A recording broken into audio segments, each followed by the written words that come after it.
Hello, good morning, everyone. Happy Vulnerable AF Friday. Welcome to my channel, to my perception of life. Last week, I was just feeling very, didn't really have anything to offer. I felt like I had more questions than insight, which was fine and normal in the way that life goes, right? And even when I'm advocating for my personal experiences, that doesn't mean that my personal experience is the way or the only way or the answer or the solution. I just want to try to, I don't even know if I want to say connect more. I don't know if that's what I'm trying to say, but just be more vulnerable, because I think there's a lot of power in vulnerability. And I think when we're afraid to be vulnerable, that definitely, dampens the power that we have as individuals and souls and all that. And so yesterday I was having, I don't know what was going on with me yesterday. Most days I don't know what's going on with me, but especially yesterday I did not. I was feeling very, like even today, like I'm noticing I seem to have a lack of patience. Like,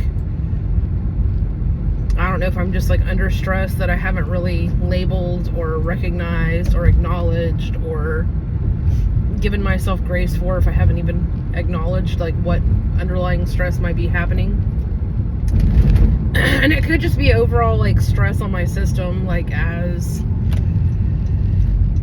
trying to heal, trying to navigate life, trying to show up for myself, trying, right? So it could be just trying to live life, and also,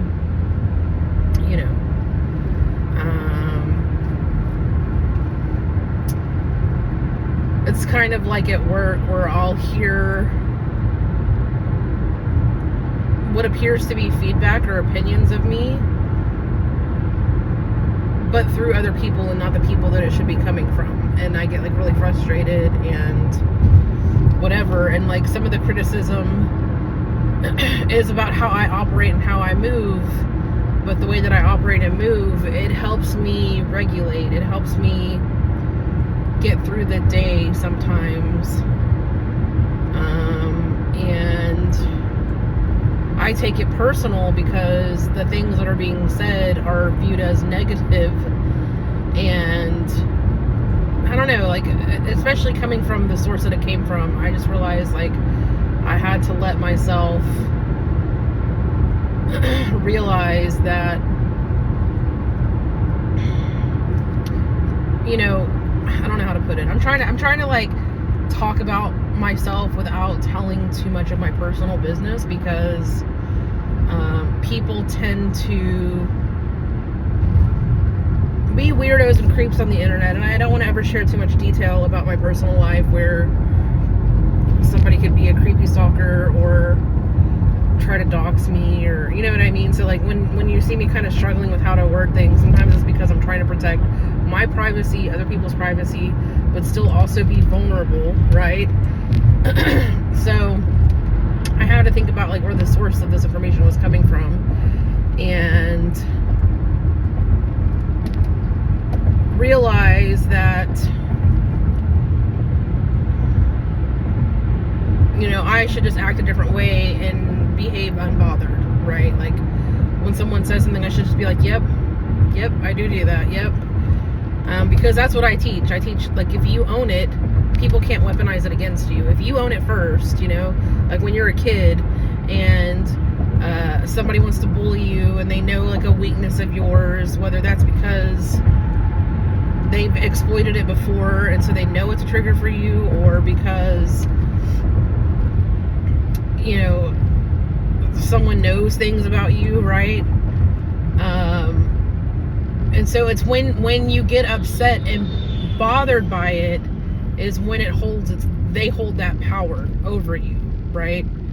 And so the best way to diffuse a situation like that coming from a person who was bullied a lot, like everywhere, like at home, really, I mean, and elsewhere, even, you know, like school and things like that. You have to diffuse it by acting like it doesn't bother you. Like, and I think that's a lot of where my own personal criticisms came from, because if I'm mean to me first, nobody else can be mean to me second. You know, like, your words mean nothing if I've already kind of been unkind to myself, right? If I've already, like, faced the truth, whether I accept it or I shame myself for it, as long as it's me first, then you don't get the power. You don't get the power over me like that. You know what I mean? And so one of the things that I used to do too back in the day, and even now, because like you kind of have to, is just like not be bothered by what other people think and say, which is not always easy, but you have to like kind of be unbothered. You have to, even if you feel bothered, you have to act like you're not bothered. Because if you act bothered, they're going to keep bothering you. And that's just the reality of the situation. And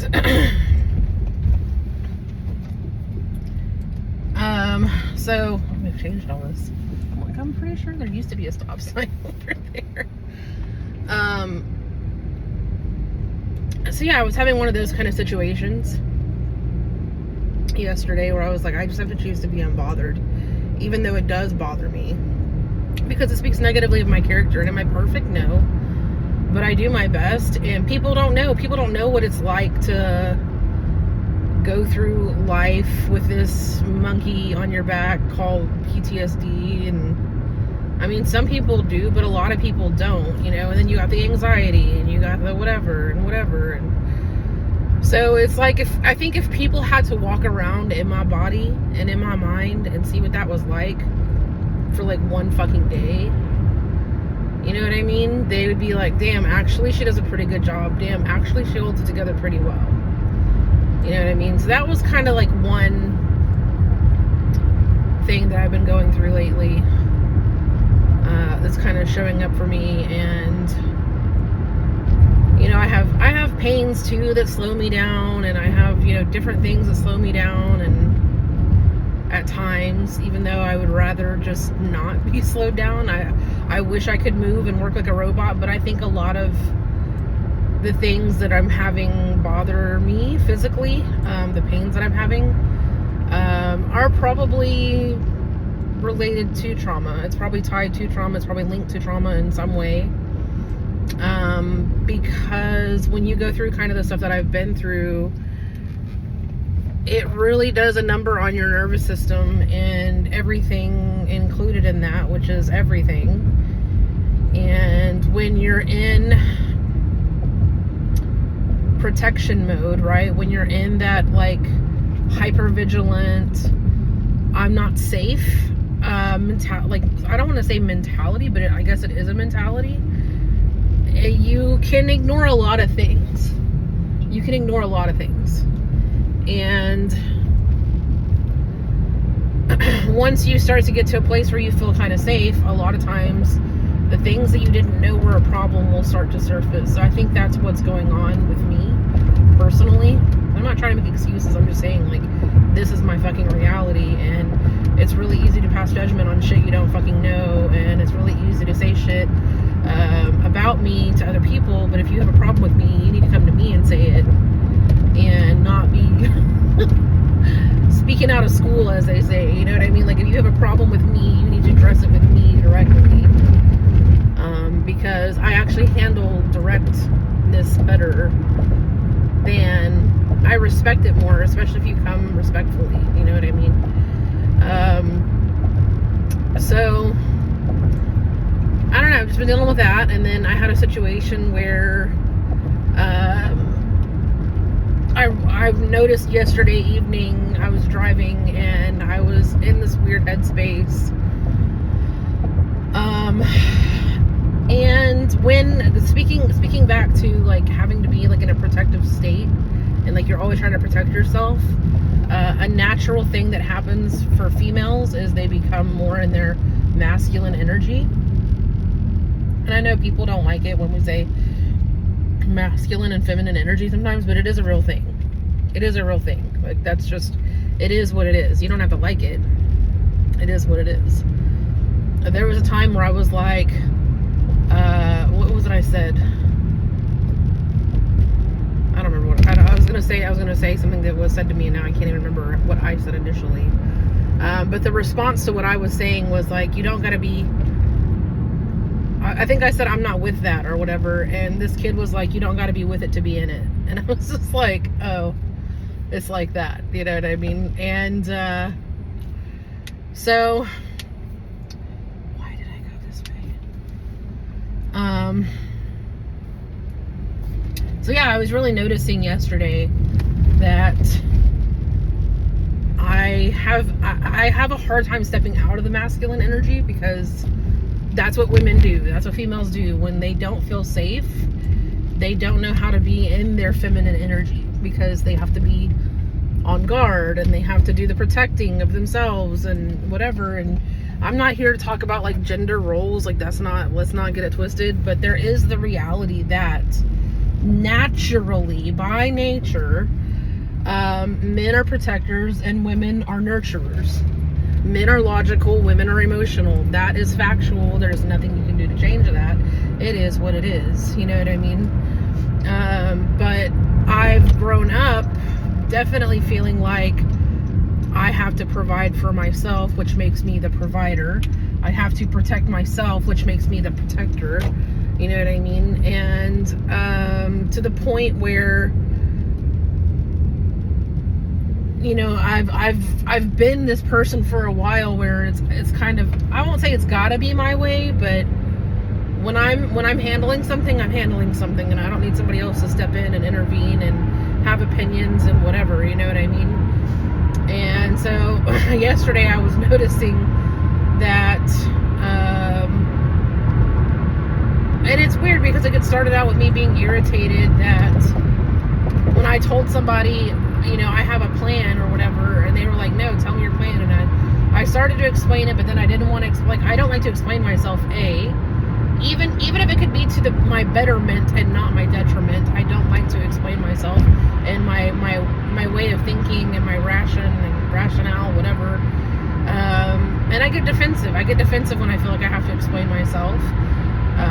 I realized yesterday, like, I get defensive when I feel like I have to explain myself.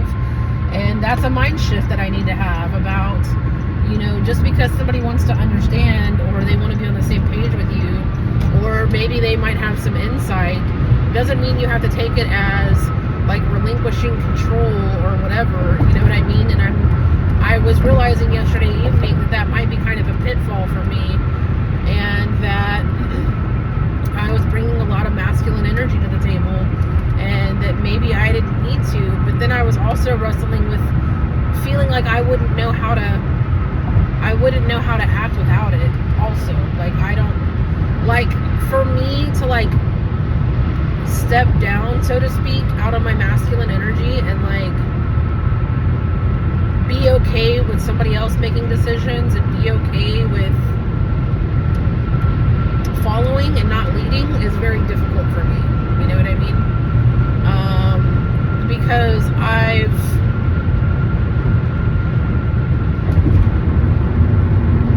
I can't say that in any situation or relationship that I've ever felt like safe and protected. And I'm finally having those experiences of safe and protected. And while I appreciate it and I enjoy it, it's still hard for me to let that defense mechanism go. It's very hard for me to let that defense mechanism go and relinquish control, so to speak. And I know for a fact that control is not even a real thing. So why is it so hard for me to relinquish? Why is it? Control is not real. There's no such thing as control. Nobody gets to control anything, because there's always going to be a variable of chaos, a variable of things of which you cannot control, right? I can't come out here and say, okay, make it rain while it's fucking sunshining. You know what I mean? I can't come out here and be like, hey, traffic, you're annoying me. Fucking spread out, okay? Like, I don't have that control. I can control how I react to things. I can I try to control my thoughts, but sometimes even that's a challenge, right? Like, which further proves the lack of, okay, I guess I'm not gonna do that. I was gonna get in front of this car, but, oh, what a dick. What a dick. So now they're trying to prevent me. Old man. Look, see, I don't want to be judgmental. Out of state. See, they just don't know how we roll out here. I'm in the fast lane. I need people to go the fast lane speed. I'm not even in a hurry, really. I just, again, right? Like, here I am. Look, see? Oh, it's so funny. This is like the universe or God or whatever it is, whatever you want to believe in, right? The force that which is greater than us. It's like always a lesson. Do you know what I mean? And I can get frustrated and I can be mad and I can feel like, and I've noticed I've been having that a lot lately. Like, I've just been like very frustrated and short and impatient, and I don't really know where that's stemming from. Like, I don't know. And even if I wanted, like, I used to want a diagnosis so I could understand myself better, but now I'm just like, I don't even fucking want a diagnosis, because it's just gonna be some fucking label that somebody fucking slaps on me, and whether there's truth to it or not, and it might help me or not, I just kind of don't want it anymore. Like, look, society had its chance to fucking put me in a box, and the only box they could put me in was the MISC box of, we don't know what's wrong with you because PTSD, right? So I'm in the MISC box now, like miscellaneous as fuck, okay? And I don't know, it's just how I am. Like, I'm as random as the miscellaneous box I was put into. So I try to get diagnosed and see what might be wrong with me so that I can fix whatever was wrong with me. But I don't know, maybe I don't need to be fixed, maybe I don't need, right? But what I was gonna say was, I do know that bipolar is present in my family, at least in one family member. I do know that, like, depression clearly runs in my family. I do know there's, like, mental unwellness in general in my family, and I think that's everybody. I don't think I'm special. Like, I would much rather be in a normal fucking family sometimes, but normal is not even real. Normal is relative. You know what I mean? Like, again, it's like this wish and want for something that isn't real and cannot be, which I don't really have the wish and the want to be normal. Like, I think being normal is boring, and I don't want to live a mundane life. That's what I do now. Even though I kind of do live a mundane life. Like, I feel like living a mundane life is my worst nightmare. Like, I can't imagine being some paper pusher in an office. No offense to people that do that, I love it. Like, it just couldn't be me. Like, I would die. I would feel suffocated. But yeah, so I don't know if, like, this weird emotional whatever that I don't know if it's just stress because of the holidays. I don't know if it's something else. You know what I mean? And while I'm sitting here talking about this, I keep having this tap on my shoulder to acknowledge that the fact that I'm even able to pinpoint, because old me would not be like being like, oh, like, you've been kind of like not necessarily bitchy lately, but like a little bit rar. You know what I mean? And old me wouldn't even clock that or just seen it as an observation. Like, even if I had clocked it, I would be like shitting on myself or shitting on the world or whatever, instead of being like, huh, you know, like, huh, I have this recognition and I'm noticing this, and I don't know where it stems from, but I'm clocking it, and you know, it's interesting and it's telling and revealing, and you know, hopefully it is going to help me better myself, right? Or help me understand myself. I don't know. Maybe I don't need to understand myself. Maybe that's part of the problem. Maybe I just need to go live life and like let shit be. I don't know. Like, I just feel like my life is like this great puzzle or mystery to solve sometimes. Like, and I don't even know where that comes from. Like, I feel like that would be something interesting for me to reflect on and dig deeper into. Like, why do I have this over the top need to understand understand everything so deeply. Like, I very much am not a surface level person, and I very often cannot accept things at a surface level. And I can't see something without my brain being like, oh, I wonder this, I wonder that. How does that work? What if this was in another situation? What if, you know what I mean? Like, my brain just automatically goes deeper, and I don't know where that comes from. I don't know if that's because as a child I was meant to be seen and not heard, and so I sat with my thoughts a lot. Like, I don't, or if there's more to it, you know what I mean? But I definitely do feel like I have to, like, excavate my soul, like, basically, or like, I don't know how to explain it. I don't know if it's trying to, like, undo karma, or I don't even know if you can undo karma, but you know what I'm saying? Like, I don't know if it's to correct things, or to learn things, or to heal things, or whatever, but I do know that it's just the way that I am. Very, very misc, very on brand, very on brand for my misc box self. So, I think that's kind of funny, like, sitting here thinking about it now. You know, I'm always like, don't put me in a box, and I don't want to be in a box, and I don't want to be like everybody else, and I'm not like everybody else, and blah, blah, blah, blah. But if I had to put myself in a box, it definitely would be the miscellaneous box. Yeah, I don't know what the fuck this is. I'm like the box full of fucking random doorknobs and fucking buttons and, and googly eyes and shit. Like, the shit you don't want to throw away, but you don't really know what the fuck to do with. That's kind of how I feel a lot of the time. And I don't say that to be demeaning of myself. Just, that's how it often feels. You know what I mean? And that's probably a trauma response type thing, but also my reality. So it is what it is. And I'm not even mad about it. Like, I feel like I would rather be the misc box that longs to be organized. Like if you, okay, like think of like the movie Toy Story, where like all the toys are in the box and shit, and or whatever, and they're like, oh, I see this toy that gets played with and I never get played with and whatever. So like, I feel like I would still rather be the misc box and have that pang of longing to be an organized sock drawer, or, do you know what I mean? Like, I don't know if that makes sense. That's just the way that I can put it into words, you know.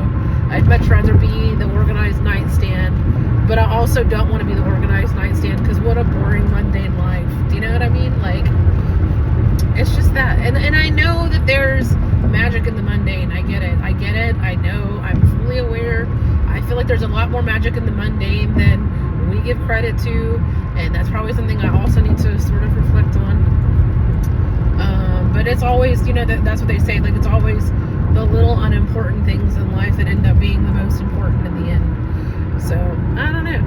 I'm a box of misc, and I don't know that I'm really bringing much to the table today, other than just wonder and observation of myself, and not that I need to bring anything to the table. Like, furthermore, like, there's nothing stating that I have to even bring shit to the table to begin with. Like,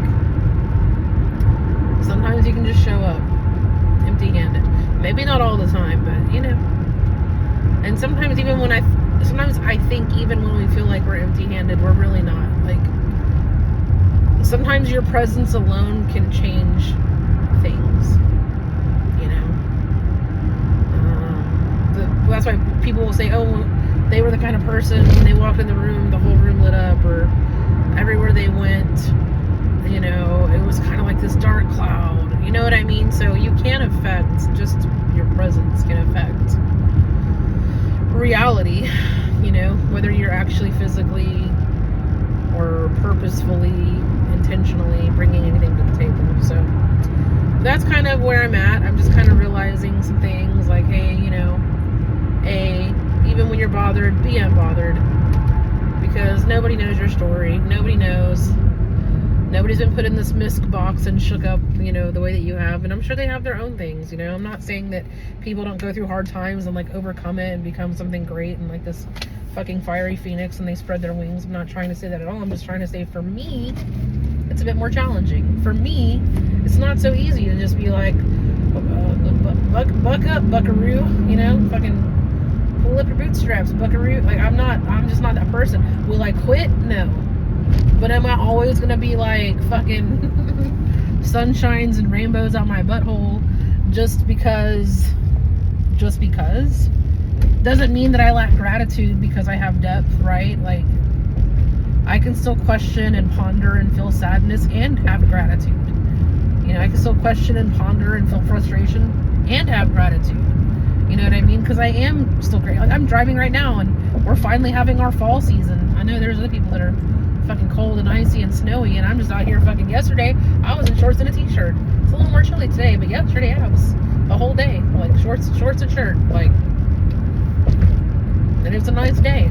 And now it's a cool day. And one of my favorite things about being human and being alive is when I drive places that have lots of trees and the trees are changing colors, and even when they're not changing colors, like even in the summer, you know, like when they drape over the street and they make like a tunnel, it's like one of my favorite things ever. Like, I love those kind of streets, and I don't know what my obsession with them is, but I'm much more prone to go down a tree canopied street than not. So my experiences don't make me who I am, and they don't detract from who I am, and they don't make me less of who I am. They don't make me less worthy. I do know that. I have come to those conclusions and realizations, but I still have my struggles and my challenges and my unsolvables and my misc. And you probably do too, and there's nothing wrong with that. It's just kind of part of life, you know? So I think I'm gonna leave it there. If you can't love nobody fucking else, please love yourself. Love yourself. Be nice to yourself, be kind to yourself. Have more moments with and about yourself than, oh, you fucking stupid piece of whatever. And you know what I mean? Like, we don't gotta beat ourselves up just because we're not perfect. You know what I mean? Like, who does that serve? Who does that benefit? Not you, not me, not the greater good, not the collective, not the whatever it is that you aspire to or subscribe to. So just let it go sometimes, you know what I mean? You just gotta, some days you gotta just be like, tomorrow's a new day, the next minute is a new minute, you know what I mean? Like, just kind of, when I'm having those really hard, rough days, I'm just like, okay, this is now, but it's not forever. And especially in those moments, I will lean heavy into gratitude. Like, when I'm feeling like pressured about whatever, you know, maybe it's finances, maybe it's relationship, whatever, maybe it's whatever, right? And I'll just be like, I have all that I need here and now. I have all that I need here and now. I have all that I need here and now. So I'm not, like, I remember in the beginning of my healing, like, that was one thing that I really would focus on, like when I was going through a lot of anxiety and depression, and I was feeling like the strains, like especially financially in the past, you know, I would be like, in the here and now I have everything I need, and tomorrow I will have everything that I need. And right, like, I have food, I have a place to sleep, and I know that's not everybody all the time, do you know what I mean? But you're still here and you're still going, so to some degree you have what you need. And even when you feel like that's not the case at all, and you struggle to even create the reality that you have everything you need in the here and the now, the more you lie to yourself that it is what it is, that is what it is, the more those things are going to open up for you. Because even though there's no such thing as control, our thoughts do shape and create our reality. And I know that for fact. So this is just me being me, talking about my life, my experience. But at the end of the day, the whole purpose is to encourage people to love themselves, to learn to love themselves, to not be their own worst enemy. You know what I mean? And all the things that we think are a big deal at the end of the day really aren't. And I feel like this is being spoken more to me than anybody else right now. Like, everything that I say goes double for me. You know what I mean? Anything that comes out of my mouth, it goes double for me. So I'm not out here just speaking it to other people. When I'm saying it, it's realizations that are happening for me, about me, as much as anybody else. So the holidays are hard, so be extra gentle with yourselves if you're having a hard time. And don't feel like you're a burden to reach out to people if you need to. I feel like everybody has somebody. Like even me, who I feel like I really kind of don't have family. I do have some family that I communicate with, that I meet up with, you know. I have friends, right? So like at the end of the day, there's always somebody. Even if it's like going to a church and just going in one of them confession booths or whatever, just you can still talk to somebody. You can talk to an animal. You know what I mean? Like I think that's the trickiest part, is like when you feel like a burden, you don't want to say anything and you don't want to bother people, but the burden and bother that you're avoiding is much worse in your absence than if you just say something now. Do you know what I mean? Better to be a burden now than an afterthought later, where people are more burdened by your absence. So, again, if you can't stand nobody fuck else, please stand yourself. Bye.